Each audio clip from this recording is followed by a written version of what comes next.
A. Sejarah Melayu prakolonial di Riau. 1. Sejarah awal. Sejarah awal Melayu prakolonial terdapat dua kerajaan bercorak Hinduisme pada abad ke-5, yaitu Kerajaan Tarumanegara yang menguasai Jawa Barat dan Kerajaan Kutai di pesisir Sungai Mahakam, Kalimantan. 2. Hindu-Buddha. Pada abad ke-4 hingga abad ke-7 terdapat kerajaan bercorak Hindu-Buddha di Jawa Barat, yaitu Kerajaan Tarumanegara, dan dilanjutkan dengan Kerajaan Sunda hingga abad ke-16. Pada abad ke-7 hingga abad ke-14 terdapat Kerajaan Buddha Sriwijaya di Sumatera. Pada abad ke-14 terdapat Kerajaan Hindu di Jawa Barat, Jawa Timur, yaitu Majapahit. 3. Agama Islam. Islam sudah masuk ke Indonesia pada abad 7 Masehi. Penyebaran Islam dilakukan melalui hubungan perdagangan di luar Nusantara. Hal ini karena para penyebar dakwah atau mubalik merupakan utusan dari pemerintah Islam yang datang dari luar, yang kemudian memeluk Islam dan menyebarkan pula ke penduduk lainnya. Karena umumnya pedagang dan ahli kerajaan lain yang pertama mengadopsi agama baru tersebut. B. Kerajaan-kerajaan Melayu kuno prakolonial. Kerajaan Kritang. Kerajaan Kritang berdiri sekitar tahun 1928 dengan sultannya Raja Kecik Mambang atau Raja Merlang. Kerajaan Kritang berpusat di Pekantua di Hilir Rengat. Dalam negara Kertagama, Kritang disebut sebagai daerah yang takluk kepada Majapahit dan merupakan suatu kerajaan cukup besar dan berarti bagi Majapahit. Penyebab keruntuhan kerajaan Kritang adalah meninggalnya Raja Merlang yang ditawan oleh Kerajaan Melaka.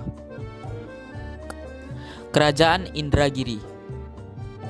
Kerajaan Indragiri didirikan pada tahun 1508 oleh Narasingha atau Sultan Abdul Jalil Shah. Wilayah pemerintahannya di antara Jami dan Kampar meliputi daerah sepanjang aliran Sungai Indragiri, Sungai Gangsal, dan Kritang.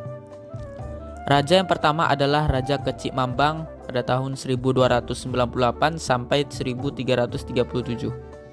Pada 1473, waktu Raja Narasingha II, beliau menetap di ibu kota kerajaan yang berlokasi di Pekantua sekarang.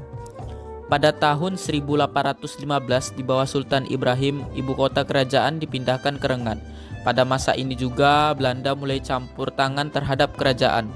Berikutnya kita masuk ke Kerajaan Kandis, merupakan kerajaan tertua di Sumatera yang terletak di Koto Alang, Lubuk Jambi, Kabupaten Kuantan Sengingi, Riau.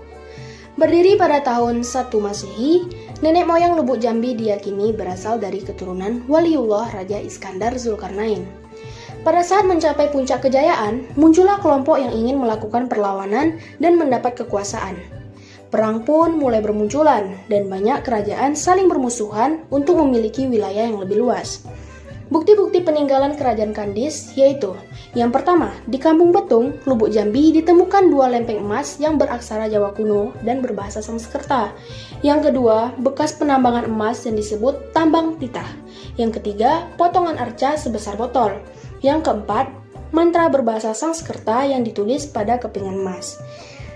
Berikutnya Kerajaan Koto Alang yang berdiri di Botung dengan Raja Aur Kuning sebagai rajanya. Dengan berdirinya kerajaan-kerajaan baru, maka mulailah terjadi perebutan wilayah kekuasaan yang akhirnya timbul perperangan antara kerajaan.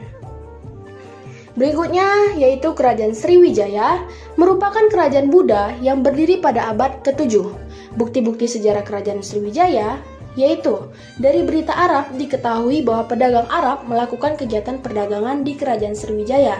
Dari berita India diketahui bahwa Kerajaan Sriwijaya pernah menjalin hubungan dengan Kerajaan India, dan keberadaan Kerajaan Sriwijaya dapat diperoleh informasinya. Kerajaan Sriwijaya juga meninggalkan beberapa prasasti sebagai bentuk peninggalan kerajaannya, yaitu Prasasti Kedudukan Bukit, Prasasti Talang Tuo, Prasasti Kota Kapur, Prasasti Karangbirahi, Prasasti Talang Batu, Prasasti Palas di Pasanma, Prasasti Ligor. Berikutnya Kerajaan Pekaitan yang terletak di seberang Bagan Sepiapi, ibu kota kerajaan bernama Pekaitan. Dan yang terakhir adalah Kerajaan Gosip, merupakan kerajaan Siak I yang berkedudukan di Sungai Gasip di hulu Sungai Siak, dengan raja terakhirnya yaitu Sultan Hasan.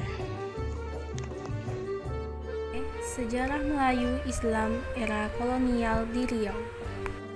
Sejarah Kerajaan Islam Riau dan pengaruhnya bagi penyebaran Islam.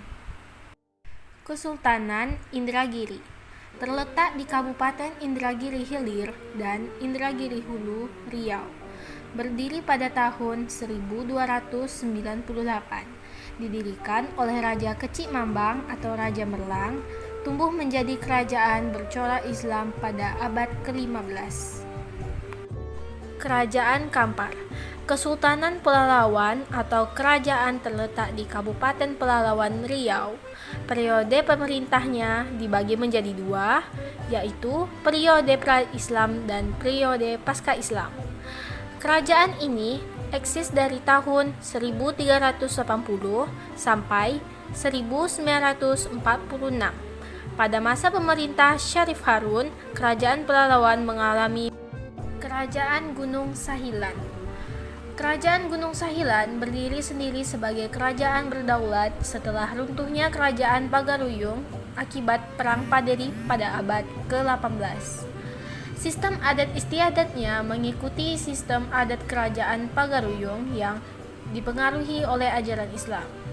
Kontribusi kerajaan dan rakyat Kerajaan Gunung Sahilan bagi kemerdekaan cukup besar, terutama dukungan kerajaan terhadap kemerdekaan dan kontribusi rakyat dalam mempertahankan kemerdekaan pada masa agresi militer Belanda I dan II, di mana wilayah eks Kerajaan Gunung Sahilan adalah basis pertahanan militer Republik dengan nama Resort Riau Selatan, yang tidak pernah mampu ditembus oleh agresi militer Belanda I dan agresi militer Belanda II.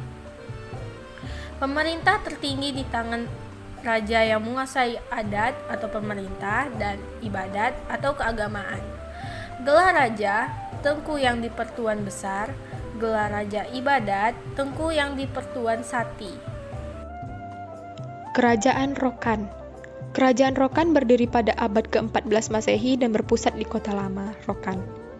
Nama kerajaan diambil dari sebuah sungai yang mengalir di daerah tersebut, yaitu Sungai Rokan. Menurut suatu riwayat, kata Rokan berasal dari bahasa Arab Rokang, artinya damai atau rukun. Dalam sejarahnya, Rokan termasuk kerajaan yang cepat berkembang berkat hasil rempah-rempah yang dimilikinya dan juga relasi perdagangannya dengan negara lain. Sejak Malaka dikalahkan Portugis, kerajaan Rokan mengalami kemunduran, karena terus mendapat ancaman dari Aru dan Aceh bagian utara. Menurut sejarah, kehancuran Rokan akibat dari serangan Aceh. Namun, ketika Rokan menghilang, muncul kerajaan baru menggantikannya, yaitu Kerajaan Pekaitan dan Batu Hampar. Situs-situs peninggalan sejarah Islam di Riau. Yang pertama, Masjid Raya Nur Alam Senapelan. Masjid ini memiliki nilai arsitektur tradisional yang amat menarik. Bangunan religius yang merupakan peninggalan kerajaan Siak dan merupakan masjid batu pertama yang dibangun. Yang kedua, Masjid Ar-Rahman tertua kedua di Pekanbaru. Masjid Ar-Rahman merupakan tanah wakaf dari Raden Sastro Pawiro Jaya Diningrat. Pembangunan masjid ini dilakukan dengan swadaya masyarakat. Yang ketiga, Istana Kerajaan Siak. Istana Siak ini merupakan bukti sejarah kebesaran kerajaan Melayu Islam di Riau. Istana ini dibangun oleh Sultan Asyidis Syarif Hasim Abdul Jalil Saifuddin pada tahun 1889. Yang keempat, Pulau Penyengat. Pulau Penyengat adalah milik Engku Putri.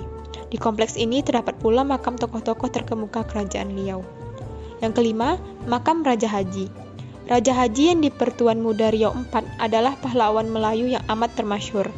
Beliau berperang melawan penjajah Belanda sejak berusia muda sampai akhir hayatnya dalam peperangan hebat di Tetuk Ketapang tahun 1784. Yang keenam, kubu dan parit pertahanan.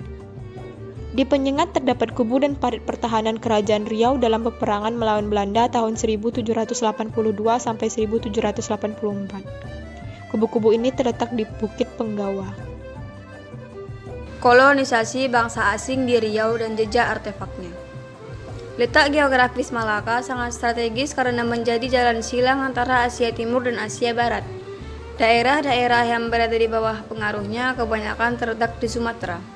Pada abad ke-16, Aceh mulai memegang peran penting di bagian utara Pulau Sumatera. Pada tahun 1511, Malaka jatuh ke tangan Portugis. Daerah-daerah pengaruhnya yang terdapat di Sumatera mulai melepaskan diri dari Malaka. Ke utara, Sultan Ali Mughayat memulai perangnya terhadap Pidi, Pasai, dan Daya. Perang melawan Pidi yang tadinya semata-mata kelihatan bermotivasi politik, ternyata bagi Aceh mempunyai arti ekonomis yang lebih besar. Motif perluasan daerah kekuasaan ke sebelah selatan akan membuktikan bahwa motif ekonomi merupakan faktor yang tidak dapat disangkal. Tetapi faktor agama pun memegang peran penting, karena Sultan Aceh menyerbu Pidi yang bersahabat dengan bangsa Portugis yang tidak beragama Islam. Dalam periode perluasan daerah kekuasaan Aceh yang terjadi antara tahun 1537 sampai 1568, faktor politis, ekonomi, dan agama kelihatan sekali saling berkaitan. 4. Perjuangan Riau melawan kolonial Belanda. Perang Siak melawan kolonial Belanda. Kerajaan Siak merupakan kerajaan Melayu Islam yang terletak di Kabupaten Siak, Provinsi Riau. Kerajaan ini tumbuh menjadi kerajaan bercorak Islam pada abad ke-15. Kerajaan Siak Sri Indrapura sangat kaya dengan hasil alam yang melimpah. Kerajaan Indragiri terletak di Kabupaten Indragiri Hilir dan Kabupaten Indragiri Hulu, Provinsi Riau. Kerajaan Indragiri berdiri sejak tahun 1298 dan kerajaan ini didirikan oleh Raja Kecik Mambang atau Raja Merlang. Kerajaan ini tumbuh menjadi kerajaan bercorak Islam pada awal abad ke-15.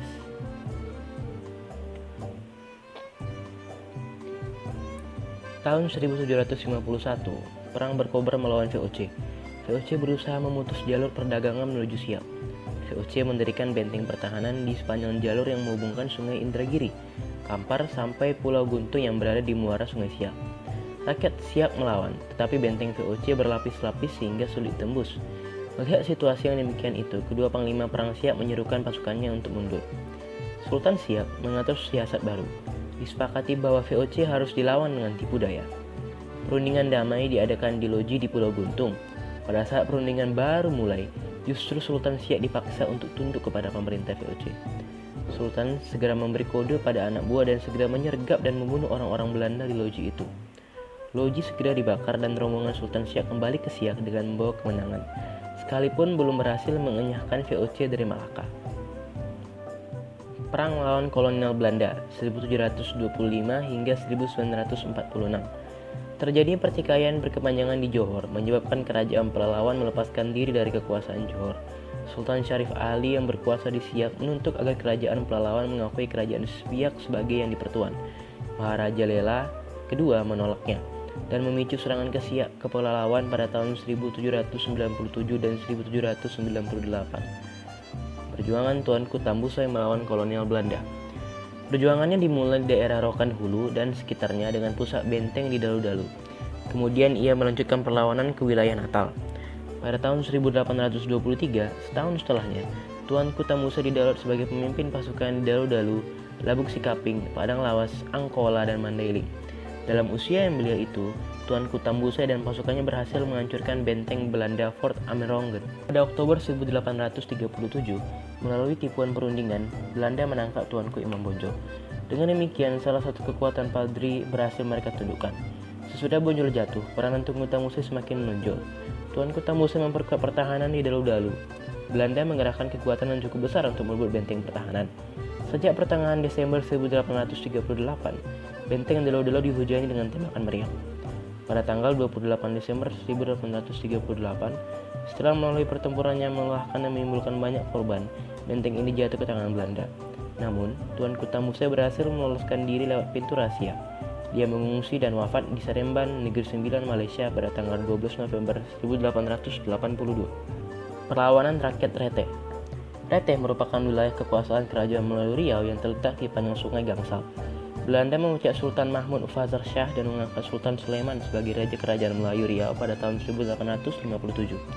Para pengikut Sultan Mahmud terus melakukan perlawanan terhadap sikap Belanda yang semena-mena. Perlawanan Tengku Sulung.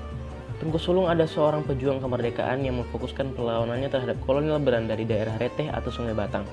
Tengku Sulung sendiri diperkirakan lahir di Lingga, Kepulauan Riau. Tengku Sulung memperoleh kedudukan sebagai panglima besar Reteh setelah Sultan Mahmud, Sultan Lingga yang berkuasa di Reteh. Di desa ini, Tengku Sulung membangun benteng yang kelak ditandai dengan adanya desa benteng. Perjuangan Tengku Sulung dan pasukannya terhenti setelah Belanda membawa Haji Muhammad Taha. Tengku Sulung pun diultimatum oleh Residen Belanda supaya menyerah kepada komandan. Tanggal 7 Oktober 1858, angin kencang beserta hujan lebat menyiram daerah Rete sepanjang hari. Keadaan ini menyebabkan Laskar Rete menjadi kurang waspada dan tidak menyangka bahwa serangan besar-besaran akan dilakukan pada hari seburuk itu. Laskar Rete kemudian mendapatkan serangan bertubi-tubi, baik dari benteng maupun dari benteng kecil. Laskar Rete yang mempertahankan benteng kecil terpaksa mundur karena mendapat serangan yang tidak sepadan. Di tengah-tengah pertempuran yang sedang berkecamuk, Panglima Besar Rete terkena sebutir peluru tepat di tengah leher dan menyebabkan ia gugur dalam benteng. Kekalahan yang menimpa rakyat Rete dalam pertempuran tanggal 7 November 1858 ini terutama disebabkan sebagian besar pemimpin dan tokoh-tokoh yang berani telah tewas atau ditangkap pasukan Belanda. Perjuangan Sultan Zainal Abidin. Terpecahnya Rokan menjadi beberapa kerajaan menimbulkan cita-cita seorang putra Raja Tambusa yang bernama Sultan Abdul Wahid untuk mempersatukan kembali kerajaan Rokan. Maka diadakan perundingan dengan orang kubu Bangko Tanah Putih tetapi gagal. Sultan Abdul Wahid kemudian digantikan oleh Sultan Zainal Abidin. Sultan Zainal Abidin bertekad mempersatukan kerajaan Rokan, kerajaan Tambusa lama yang mengandung 4 prinsip perjuangan, yaitu sebagai berikut. Mendirikan kerajaan Rokan yang satu dari Muara sampai ke batas Minangkabau, menentang penjajahan Belanda, mempersatukan rakyat Rokan yang terpecah belah, mendirikan ibu kota kerajaan baru. Untuk merealisasikan tujuannya, Sultan Zainal Abidin memindahkan ibu kota kerajaan ke Rantau Kasai. Pada tahun 1901, Belanda menduduki daerah Rokan 4 Koto dan menempatkan Konselor Tuan Oost. Kemudian berhasil menguasai kerajaan Kunto Darussalam, Merambah, Tambusai, dan Kepenuhan. Pada tahun 1904, Belanda melakukan penyerbuan ke Pulau Rantai Kasai. Pasukan Sultan Zainal Abidin dapat dikalahkan. Sultan Zainal Abidin dipenjarakan di Pasir Pangarayan, kemudian dipindahkan ke Sukamiskin, kemudian dipindahkan ke Madiun. Perjuangan Datuk Tabano melawan kolonial Belanda. Datuk Tabano dikenal sebagai Gandulu Datuk Tabano, memegang kekuasaan ketika negeri sedang carut marut. Dengan memiliki ilmu kebal diri, Datuk Tabano mampu mempertahankan 5 koto dari serbuan Belanda yang datang dari hulu. Istrinya bernama Halimah Syam dikaruniai 2 anak masing-masing bernama Abdullah dan Habibah Kesetiaan Halimah. Pertengahan tahun 1895, terjadi perang antara pasukan Belanda dengan pasukan rakyat Lima Koto. Saat pasukan Belanda memasuki kandang perairan, perahu komponi tenggelam setelah dihajar pasukan Tabano.